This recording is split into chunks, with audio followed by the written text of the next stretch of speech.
6.1, and the standard deviation is 2.9 minutes.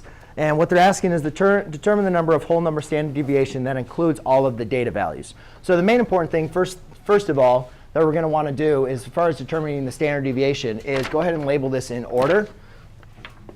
So I'll do 62, 63. I have two 64s,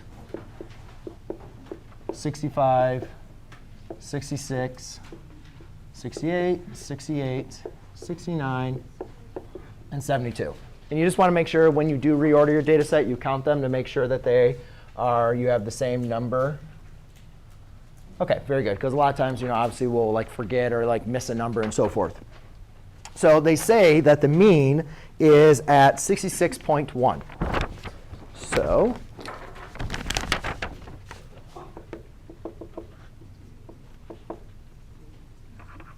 66.1 is the mean. Would everybody agree if this was kind of like a little number line, that's where that would be?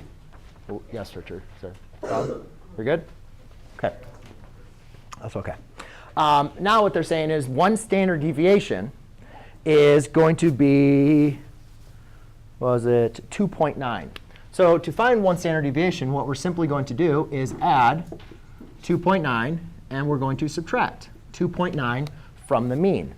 So if you just take your 66.1 minus 2.9, that's going to give me 63.2, which is probably going to be right here. 63.2, and then 66.1 plus 2.9. That equals 69. So this length is what we call one standard deviation.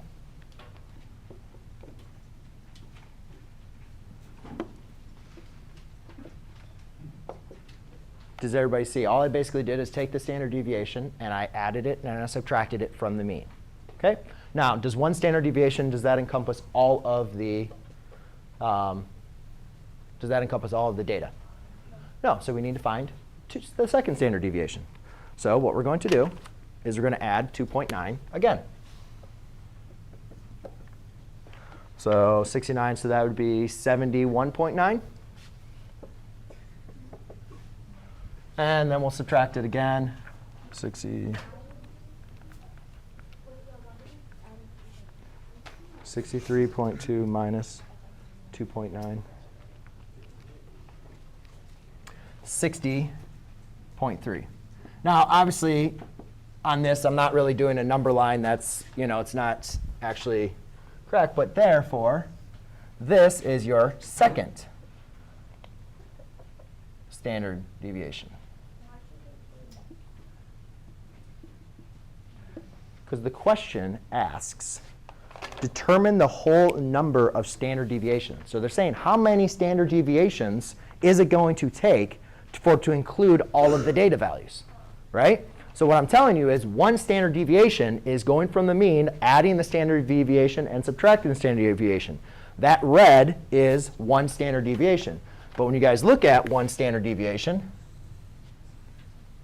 that does not encompass all the data values. So therefore, we go to two standard deviations. So we add and subtract the standard deviation again. That's the second standard deviation. And then we look at our values, 71.9 and 60.3. Does that include all of our data values? Close, but not all of them, right? Because that's 72, and this is 71.9. So therefore, how many standard deviations would we need to encompass all of the data set? 3. And that's your answer. And that's all you have to do.